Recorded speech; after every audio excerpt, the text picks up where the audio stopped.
So, hello students, good morning to everyone and welcome you in the Python programming language, the coding orientation program. And this will be the last coding class of our session of our Python programming language.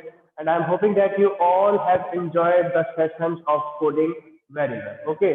And yes, I came to know that you all were excited about the coding, and yes, you have done the coding in very frequently manner. And this is the last class of our Python programming language. In that, we are going to cover the programming fundamentals of how we can calculate the shapes, how we can calculate the area of different shapes. Okay. And you are using the rectangle, you are using the square, you are using the triangle, and also you are calculating that areas also. I think your math exercise number 11, 12 जो है वो parameter and area के ऊपर है। उसमें आप लोगों ने काफी पैरामीटर और एरिया के ऊपर आप लोगों ने सवाल किए होंगे, क्वेश्चंस किए होंगे। तो अब हम ऐसी प्रोग्रामिंग करेंगे कि हम अगर कोई भी शेप्स की जो भी साइड की वैल्यू डालें, लेंथ डालें, ब्रिथ अगर हम उसको यूजर को दें, यानी कि कंप्यूटर प्रोग्रामिंग लैंग्वेज को दें, और उसके बाद वो हमें उसका एरिया कैलकुलेट करके दे दे। ठीक है, तो ऐसा कुछ क्या हम कर सकते हैं, तो आज हम वो सीखेंगे। और दूसरी चीज हम ये सीखेंगे कि क्या हम अगर कोई भी नंबर यूजर को दें, यानी कि यूजर अगर कोई नंबर देता है तो पाइथन प्रोग्रामिंग लैंग्वेज हमारे कोड के थ्रू हमें बता सके कि ये पॉजिटिव नंबर है या फिर ये नेगेटिव नंबर है। तो आज के ये दो हमारे मेन प्रोग्राम्स होंगे। उसके बाद मैं आपके डाउट सॉल्व करूंगा। तो ये हमारे आज के पाइथन प्रोग्रामिंग लैंग्वेज का एंड होगा। और मैं आपसे होप करता हूँ कि आप जब 9th और 10th क्लास में जाएंगे तब आप अच्छे से प्रोग्रामिंग सीखेंगे और भी प्रोग्रामिंग के फंडामेंटल्स को क्लियर करेंगे। बेसिकली बेटा ये प्रोग्रामिंग का फंडामेंटल ही था जिसमें हमने केवल फंडामेंटल बेसिक स्टेप्स ही सीखे हैं। बहुत ज्यादा बड़ी ओरिएंटेशन हमने कोडिंग नहीं सीखी है। इसके आगे फॉर लूप होता है, इसके आगे काफी चीजें होती है, oops होता है। तो वो सब बेटा अभी आप लोग 8th क्लास में है। और अब जब आपकी स्कूल खुल जाएगी तो I will make sure that I will teach the every level of your programming. Okay, तो let's start because we have already late. तो पहला हम प्रोग्राम करेंगे calculate the area of different shape, जिसमें आप स्क्वायर, रेक्टेंगल और triangle का area निकाल सकते हैं। और find the given number is positive और नेगेटिव। तो मेरे हिसाब से छोटा वाला जो प्रोग्राम है पहले उसको कर लेते हैं। ठीक है, तो जो हमारा छोटा वाला प्रोग्राम है वो है find the given number is positive और नेगेटिव, यानी कि किसी नंबर को वो बता देगा कि ये नेगेटिव है या पॉजिटिव है। तो सबसे पहले देखिए, आप लोगों ने मैथ्स में क्या पढ़ा है, ये नंबर लाइन होती है।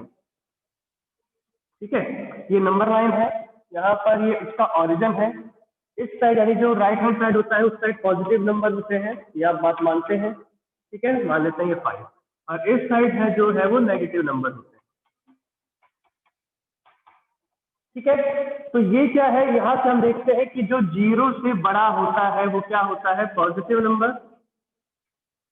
ठीक है, और जो 0 से छोटा होता है वो क्या होता है, नेगेटिव नंबर, जिसके आगे माइनस का साइन लगता है। ठीक है,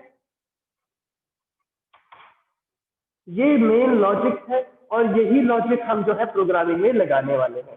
अब हम क्या करेंगे, यूजर से नंबर इनपुट करवाएंगे। नंबर इनपुट करवाने का मतलब क्या है, मैं क्या लिखूंगा, नम इंट इनपुट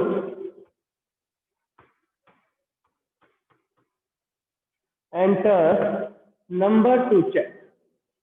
मैं यहाँ पर एक मैसेज डलवा रहा हूं, एंटर नंबर टू चेक। ठीक है, यहां तक आप लोगों को क्लियर हो गया। एंटर नंबर टू चेक जैसे ही अब मैं क्या कंडीशन लगाऊंगा कि इफ नंबर जो है वो बड़ा होता है 0 से, तो वो क्या कहलाएगा, नंबर अगर बड़ा होता है 0 से तो वो क्या कहलाएगा फ्रेंड्स, नम पॉजिटिव। अगर 0 से बड़ा होगा तो वो क्या होगा, पॉजिटिव नंबर।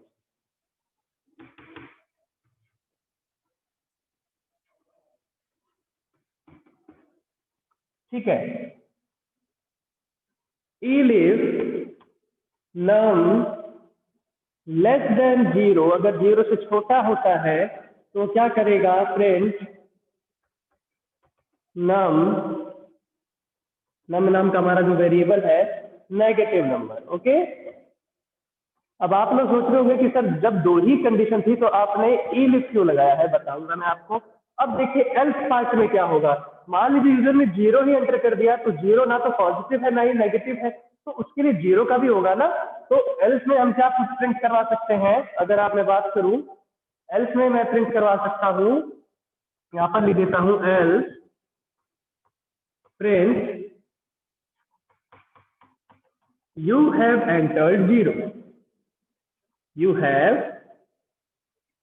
एंटर्ड 0। इसकी जगह या तो आप मैसेज करवा लो, या आप क्या कर सकते हो कि प्रिंट जो नम है वही का वही, ठीक है, नम जो है वही का वही आप भी प्रिंट करवा सकते हो, क्योंकि नम यानी में नम में अगर वो 0 डालेगा तो 0 ही दिख जाएगा, ठीक है।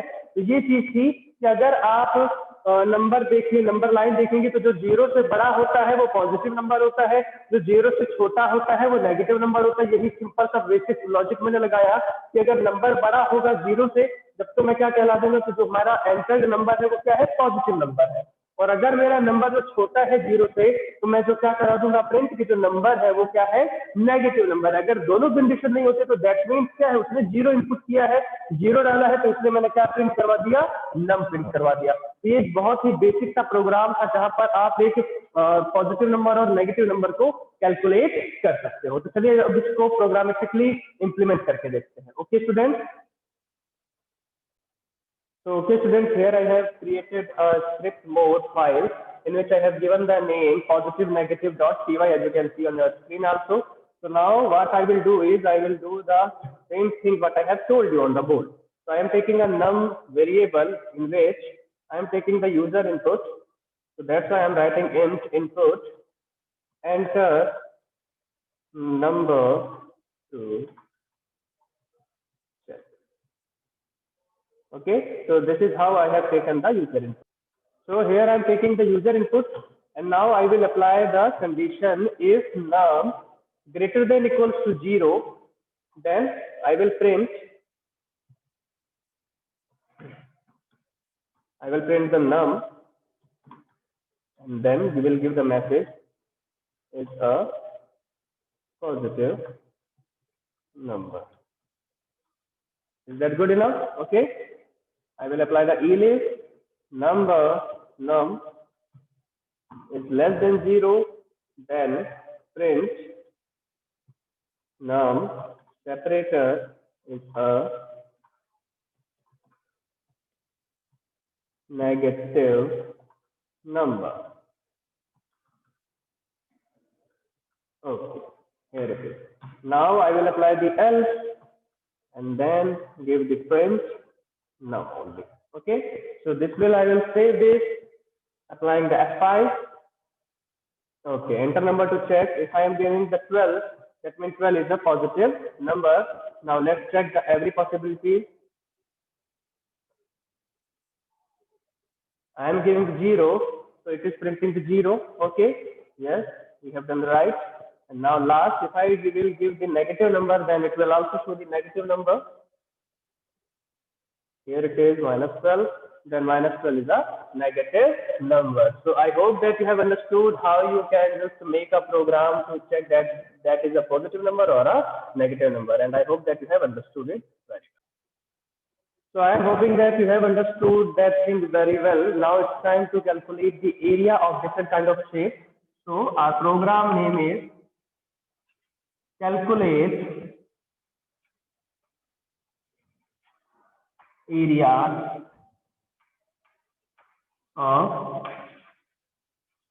following shapes. Okay.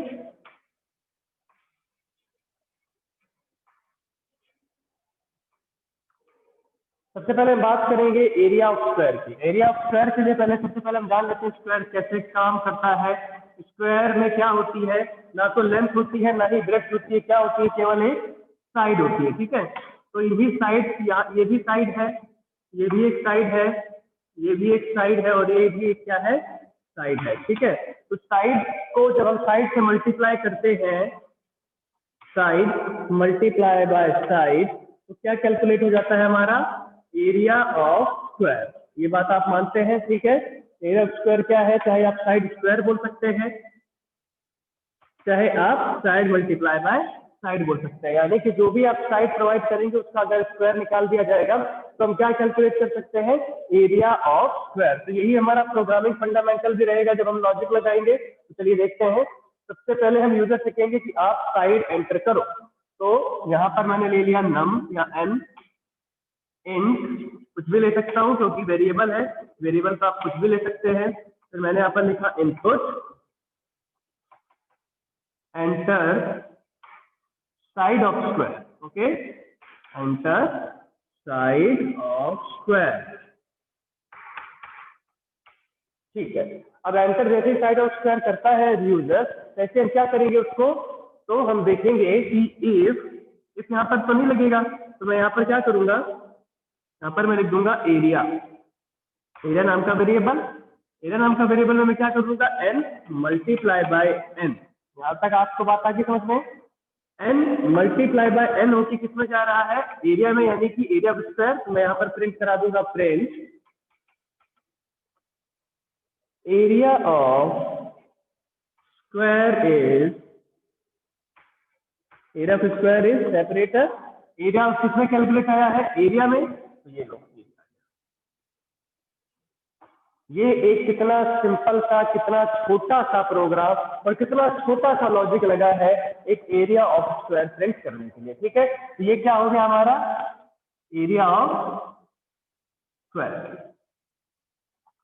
अब अगर मैं बात करूं कि एरिया ऑफ रेक्टेंगल हमें कैसे करना है, तो सबसे पहले लॉजिक समझ लो। रेक्टेंगल क्या होता है, जिसमें लेंथ होती है, ठीक है, और ब्रेड्थ होती है, यही चीज होती है, ठीक है, लेंथ और ब्रेड्थ होती है, और इसका क्या होता है एरिया, लेंथ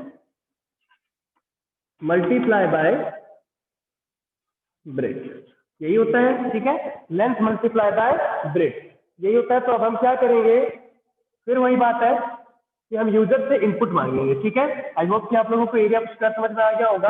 अब यूजर से इनपुट मांगेंगे कि enter the length of rectangle and enter the length of breadth of rectangle. So let's do it together. So here I am taking L and I am taking B. Here I am giving int input, okay, enter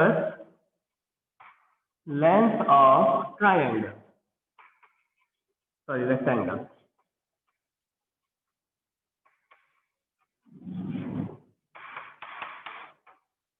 okay, फिर यहाँ दूसरे वाले में मैं क्या करूंगा, input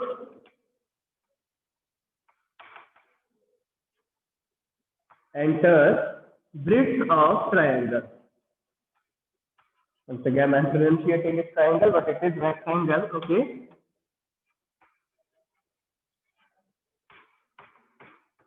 okay. यहाँ पे हमारे पास क्या आ जाएगा, लेंथ और ब्रेड्थ आ जाएगा। अब मेरे को क्या करना होगा, कुछ भी नहीं, एरिया नाम का एक और वेरिएबल लूंगा, यहाँ पर क्या करूंगा, यहाँ पर अगर आप पैरेंथेसिस लगाना चाहते हैं, ये ब्रैकेट लगाना चाहते हैं तो लगा सकते हैं, अदरवाइज आप सीधा ये भी लिख सकते हैं L मल्टीप्लाई बाय B, क्योंकि L में क्या आ रहा है हमारा लेंथ, B में क्या आ रहा है हमारा ब्रेड्थ, तो L मल्टीप्लाई B होके किसके पास जाएगा, एरिया के पास। तो यहाँ पर आप क्या कर सकते हैं, print area of rectangle is, area of rectangle is separator, और फिर आप एरिया डाल सकते हैं। अगर आपको सभी का साथ में करना है तो एरिया नाम का जो वेरिएबल था वो स्क्वायर का भी प्रिंट कर रहा था, एरिया नाम का वेरिएबल है जो रेक्टेंगल का भी प्रिंट कर रहा है। तो अगर आपको दोनों को अलग अलग करना है तो आप क्या कर सकते हैं, एरिया 1, एरिया 2, एरिया 3 नाम के अलग अलग वेरिएबल ले सकते हैं। इसमें आप मान लीजिए स्क्वायर का करवा लेना, इसमें आप रेक्टेंगल का करवा लेना, इसमें आप ट्रायंगल का फॉर्मूला लगवा देना, ठीक है। तो ये बहुत ही इजी सी चीज है। तो मैं आपको मेजर कॉन्सेप्ट बता रहा हूँ, जो मैं प्रोग्रामिंग इसको इम्प्लीमेंट कराऊंगा तो एक साथ इसको इम्प्लीमेंट करवा दूंगा, ओके। तो इस तरह से हमारा जो है वो लेंथ और ब्रेड्थ को कैलकुलेट करते हुए रेक्टेंगल का एरिया भी आ जाएगा। अब मैं बात करूं कि अब मुझे क्या चाहिए होगा, ट्रायंगल, ठीक है। ट्रायंगल के लिए देखिए क्या होता है, ट्रायंगल का एरिया क्या होता है कि 1 into 2 यानी कि 1/2 बेस इंटू हाइट, ये होता है ट्रायंगल का एरिया। यानी कि जो हमारा पैरेललोग्राम होता है, पैरेललोग्राम का एरिया क्या होता है, b इंटू एच, लेकिन जब मैं इसको हाफ कर देता हूं तो क्या बन जाएगा, ये ट्रायंगल। तो इसी कारण से इसका जो फॉर्मूला निकला है वो क्या है, half multiply by b multiply by H, H माने हाइट, b माने ब्रेड्थ, ओके। या बेस बोल सकते हैं आप। तो चलिए देखते हैं। तो मुझे क्या यूजर से इनपुट करवाना है, एंटर ब्रेथ या फिर एंटर बेस और enter height of triangle.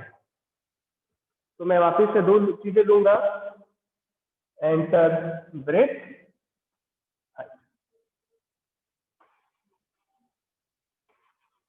Base of triangle आ जाएगा यहाँ पर, एंटर हाइट ऑफ ट्राइंगल आ जाएगा यहाँ पर। ठीक है, ये आ गया बेस और हाइट। अब देखिए एरिया नाम का फिर से मैंने वेरिएबल लिया। यहाँ पर 1/2 हम ऐसे नहीं लिख सकते हैं, तो इसके लिए मैं क्या करूंगा, 1/2 का मतलब क्या होता है 50, 0.50, तो मैं इसमें क्या लिखूंगा 0.50 multiply by base multiply by height. तो ये हमारा क्या हो जाएगा, एरिया ऑफ ट्रायंगल, और फिर मैं उसको प्रिंट करवा दूंगा एरिया ऑफ ट्रायंगल के नाम से। तो एरिया ऑफ गिवन ट्रायंगल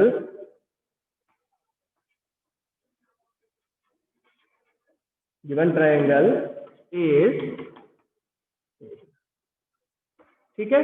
तो ये जो था हमारा मेन लॉजिक था कि area of rectangle, area of square और एरिया ऑफ ट्रायंगल हम कैसे कैलकुलेट कर सकते हैं। ये देखिए मैंने 1/2 का हम लिख नहीं सकते, 1/2 का मतलब क्या होता है 0.50। तो यहाँ पर हम ऐसे न्यूमेरिकल वैल्यू लिखेंगे 0.50 multiply by base multiply by height. तो वो क्या कैलकुलेट होकर आ जाएगा एरिया के अंदर, और एरिया जो है वहां पर प्रिंट हो जाएगा।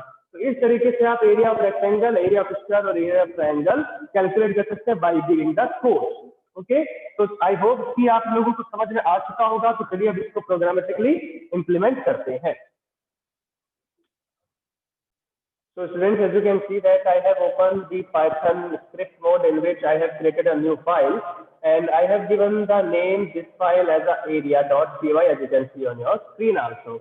So what I am going to do is I am going to give the comment first. So you can just interrelate area of square, rectangle and triangle. Okay, here it is. अब हम क्या करेंगे, सबसे पहले एक साथ मैं मंगवा लेता हूँ साइड। तो मैंने साइड का नाम का वेरिएबल बनाया, फिर मैंने इनपुट करवाया उससे। मैं लिखूंगा enter side of square. Okay, enter side of square. मैं एक साथ ही सभी को कैलकुलेट करना चाहता हूँ, आप अलग अलग प्रोग्राम भी बना सकते हैं, ठीक है, ये आपकी चॉइस है। फिर मैं यहाँ पर लेंथ, ओके, लेंथ नाम का बना लेता हूँ, या एल नाम का बना लेता हूँ, ज्यादा सही रहेगा, L inch input enter length of triangle, sorry rectangle,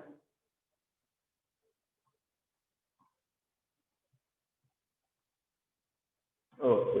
L के बाद मुझे क्या चाहिए होता है रेक्टेंगल के लिए, length multiply by L into B, very good, breadth. तो B equals to int input enter breadth of rectangle. Okay, ये तो हमारा रेक्टेंगल वाली इनपुट हो गया। अब मुझे क्या चाहिए, बेस और हाइट, है ना। तो हाइट के लिए मैं तो एच यूज कर लूंगा, और बेस के लिए मुझे क्या, मैं B1 यूज कर लूंगा, ताकि वो पाइथन हमारा जो है वो कंफ्यूज ना हो। ठीक है, input enter height of triangle. अब B1 का मतलब क्या होगा स्टूडेंट, यहाँ पर समझिएगा। B1 का मतलब यहाँ पर है इनपुट एंटर बेस, यहाँ पर क्या है, बेस ऑफ ट्राइंगल। ओके, तो ये हमारा जो यूजर इनपुट वाला काम था ये मैंने कर दिया है। अब मैं क्या करूंगा, अब मैं अपने एरिया कैलकुलेट करूंगा। तो एरिया 1, ठीक है, एरिया 1 में मैं क्या करूंगा, स्क्वायर का एरिया प्रिंट कराऊंगा। तो एरिया 1 में मैंने क्या किया, साइड मल्टीप्लाई बाय साइड, ये साइड नाम का जो मेरा वेरिएबल था ये मैंने यहाँ पर कर दिया, ठीक है। एरिया 2 नाम का वेरिएबल दिया मैंने, एरिया 2 में मैं क्या करूंगा, L मल्टीप्लाई बाय बी, ठीक है। ये हमारा जो बी है ये ब्रेथ लेके आएगा, तो इसलिए मैंने यहाँ पर कर दिया एरिया 3। एरिया 3 में मैं क्या करूंगा, बेस मल्टीप्लाई बाय B1, क्योंकि B1 में मेरा क्या आएगा, बेस, और H माने क्या आएगा, हाइट, तो मैं क्या करूंगा, H multiply by B1, okay. तो ये मेरा एरिया ऑफ जो स्क्वायर है वो एरिया 1 में आ गया, एरिया ऑफ जो रेक्टेंगल है वो एरिया 2 में आ गया, और एरिया ऑफ जो ट्राइंगल है वो एरिया 3 में आ गया। चलिए अब मैं बात करता हूँ नेक्स्ट चीज की, ठीक है, जहां पर हम इसको प्रिंट कराएंगे। So here I have applied all the logic for the area of different shapes. Now last term, जो हमारा लास्ट टर्म है वो क्या है, प्रिंट करने का है। तो बहुत ही सिंपल सी चीज है, तो area of square is separator, और यहाँ पर एरिया 1, एरिया 1 की तो स्क्वायर को लेके आ रहा है, ठीक है। फिर print area of rectangle is, ठीक है, एरिया 2 लेके आ रहा है इसमें, ठीक है। फिर print area of triangle is, area of triangle is area 3, area 3 के अंदर वो आ रहा है, ठीक है। तो ये है जो हमारा डिफरेंट टाइप ऑफ शेप्स को हमने यहाँ पर कैलकुलेट करा दिया, यहाँ पर मैंने सेव कर दिया है, ओके। तो अब हम इसको रन करते हैं,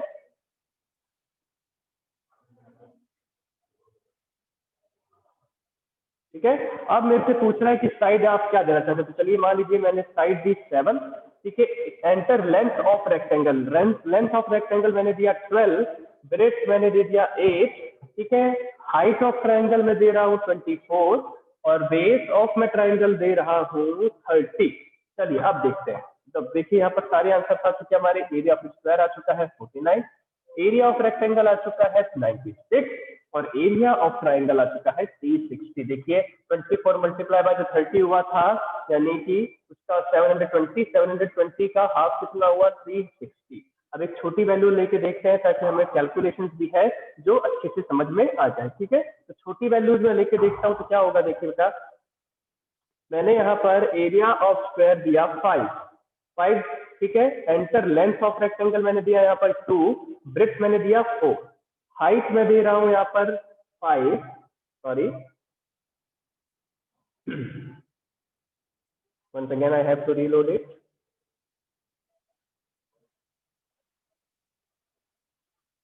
okay, there is 2, 4, 2, 3, whatever you want to give it, 6 and 4, yeah. So 2 का स्क्वायर यहाँ पर आ गया 4, एरिया ऑफ रेक्टेंगल देखिए 4 मल्टीप्लाई बाय 3 इज 12, और 6 multiply by 4 is 24, but 24 is divided by 2, then it has come the 12. So here you can see the calculation behind the logic that we have applied in the area of different kind of shapes, and I hope that you have understood the every concept of that logic. So if you have any kind of doubt, you may raise your hand, otherwise I will just wind up this session, okay.